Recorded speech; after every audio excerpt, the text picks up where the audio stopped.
बात करेंगे उन प्लेयरों के हवाले से जो PSL 9 के आधे मैचेस खेलेंगे, आधे नहीं खेलेंगे, और कुछ ऐसे भी प्लेयर हैं जो कि पूरे तरीके से अवेलेबल जो है वो नहीं रहने वाले हैं टीम्स को PSL 9 के अंदर। आप सबको पता ही होगा कि जब सीरीज़ चलती हैं तो हर जो खिलाड़ी होता है वो अपनी नेशनल टीम को जो है वो सर्व करने के लिए चला जाता है, वो लीग को छोड़ देता है। तो PSL में भी कुछ इस तरीके से होगा कि कुछ खिलाड़ी आपको अवेलेबल नहीं नजर आएंगे कुछ टीम में खेलते हुए। तो भाई साहब लिस्ट आपके साथ शेयर करेंगे वो कौन कौन से खिलाड़ी हैं जो अवेलेबल नहीं नजर आएंगे। वीडियो में आगे बढ़ने से पहले आप सब जो फटाफट हमारे चैनल को सब्सक्राइब कर दें, बेल आइकन जो है वो ऑल पे कर दें, ताकि आने वाली तमाम PSL से रिलेटेड न्यूज़, खबरें, फैक्ट जो है वो आप तक घर बैठे पहुंचते रहे। सबसे पहले प्लेयर की बात करें तो लाहौर कलंदर का यहाँ पर सबसे पहला प्लेयर रहने वाला है रसी वैन डर डूसन, जिसको पिक किया गया था लाहौर कलंदर की तरफ से। राइट हैंडेड बैट्समैन, काफ़ी कामयाब बैट्समैन है। वो आपको जो है वो अवेलेबल नहीं नज़र आने वाले हैं शुरुआत के कुछ मुकाबलों में जो रहने वाला है, यानी कि उनकी सीरीज़ है न्यूजीलैंड के खिलाफ। आपकी टेस्ट सीरीज़ खेलेंगे रसी वैन डर डूसन। अगर रसी van der Dussen test squad का हिस्सा होते हैं जो कि न्यूजीलैंड के खिलाफ खेलनी है, साउथ अफ्रीका ने 4 फरवरी से 17 फरवरी तक जो है वो टेस्ट सीरीज चलेगी। तो 17 फरवरी से PSL भी स्टार्ट हो रहा है, तो आखिरी टेस्ट का आखिरी दिन जो होगा वो 17 फरवरी का होगा। अगर रसी वैन डर डूसन इसके चलते हुए अपनी टीम को सर्व करेंगे, टेस्ट स्क्वाड का हिस्सा होंगे, प्लेइंग 11 में खेलेंगे, तो कहीं ना कहीं पर फिर वो पहला मुकाबला आपको नहीं खेलते हुए नजर आएंगे PSL का, जो 17 फरवरी को होने जा रहा है लाहौर और इस्लामाबाद का। लाहौर की टीम से रसी वैन डर डूसन नहीं खेलेंगे। फिर रसी वैन डर डूसन आपको जो है वो 19 या फिर 20 जो है वो फरवरी तक नजर आएंगे PSL के अंदर, फिर वो अवेलेबल होंगे। यानी कि एक मैच मेरे हिसाब से रसी वैन डर डूसन PSL 9 का लाहौर कलंदर की तरफ से मिस करने वाले हैं, फिर उसके बाद अवेलेबल हो जाएंगे।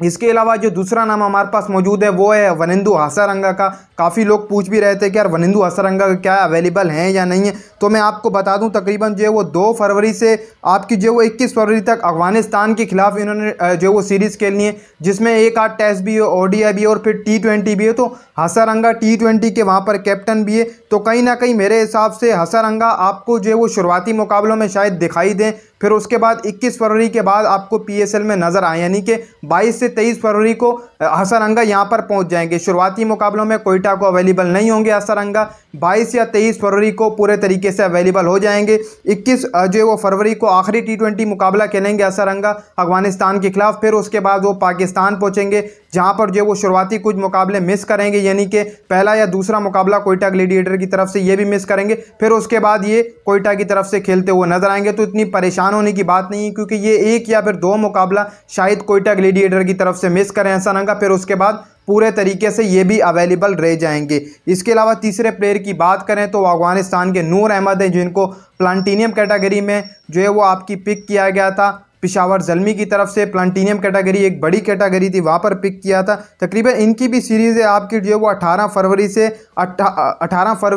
सीरीज़ 28 फरवरी से सीरीज़ इनकी स्टार्ट हो रही है, जो कि 18 मार्च तक जो है वो सीरीज़ चलेगी। आयरलैंड के खिलाफ इन्होंने सीरीज़ खेलनी, जिसमें टेस्ट भी हैं, वनडे भी हैं और T20 भी हैं। और दूसरी बात ये है कि नूर अहमद शायद आपको जो शुरुआती मुकाबले 17 से लेकर जो मुकाबले रहने वाले हैं आपके 28 से पहले यानी कि 2 से 4 मुकाबलों में शायद आपको जो है वो अवेलेबल दिखाई दें।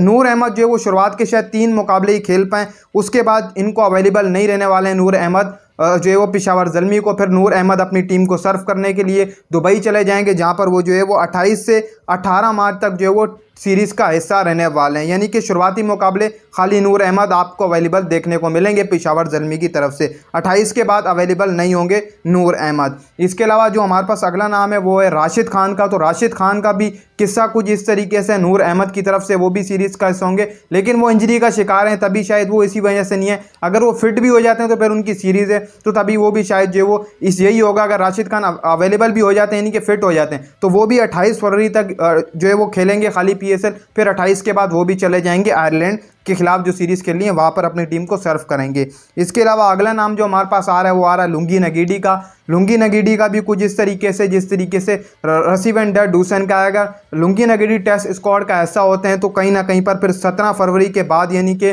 एक मुकाबला लुंगी नगीडी पिशावर ज़ल्मी की तरफ से मिस करेंगे, फिर उसके बाद अगले जितने भी मुकाबले होंगे, यानी कि 8 में से 7 मुकाबले लुंगी नगीडी खेलेंगे और बाकी एक मुकाबला लुंगी नगीडी भी मिस करेंगे रसी वैन डर डूसन की तरह। ये खिलाड़ी जो है वो कुछ रहने वाले हैं जो कि आपको PSL में अवेलेबल नहीं दिखाई देंगे। कुछों की सीरीज़ है और कुछ आएंगे भी सही, जो मैंने आपको बताया पूरा सिनेरियो किस तरीके से इनका आना होगा, किस तरीके से ये आकर खेलेंगे, कैसे अवेलेबल रहेंगे। कुछ तो शुरुआत के मुकाबलों में अवेलेबल रहेंगे, कुछ तो जो है वो बाद में आकर अवेलेबल रहेंगे, कुछ थोड़े से ही लड़के हैं जो एक आध मैच जो है वो छोड़ने वाले हैं, बाकी जो है वो अवेलेबल आपको देखने को मिलेंगे ये प्लेयर। इसके अलावा काफ़ी लोग पूछ रहे थे कि यार शायोब, तो शायोब भी अवेलेबल रहेंगे क्योंकि जो सीरीज़ है उनकी ऑस्ट्रेलिया के खिलाफ सीरीज़ तो है, लेकिन वहाँ पर उसके बाद अगर कोई सीरीज़ खेलेगी वेस्ट इंडीज़, फिर उसके बाद शायोब मुश्किल है कि अवेलेबल हो। पॉवेल का भी इस तरीके से है कि पॉवेल भी अवेलेबल रहने वाले हैं, या पहला मैच पॉवेल जो वो मिस कर सकते हैं, जो कि मुश्किल है, या फिर पहला मुकाबला ही पॉवेल आपको खेलते हुए नजर आने वाला है। ये प्लेयर जो है वो रहने वाले हैं जो मैंने आपको शुरुआत में बताएं कि ये जो है वो थोड़ा बहुत मैचेस मिस भी करेंगे, कुछ मैचेस में अवेलेबल भी रहेंगे, कुछ तो हैं जो पूरा नहीं खेलेंगे, जिनमें नूर अहमद, राशिद खान जो है वो रहने वाले हैं।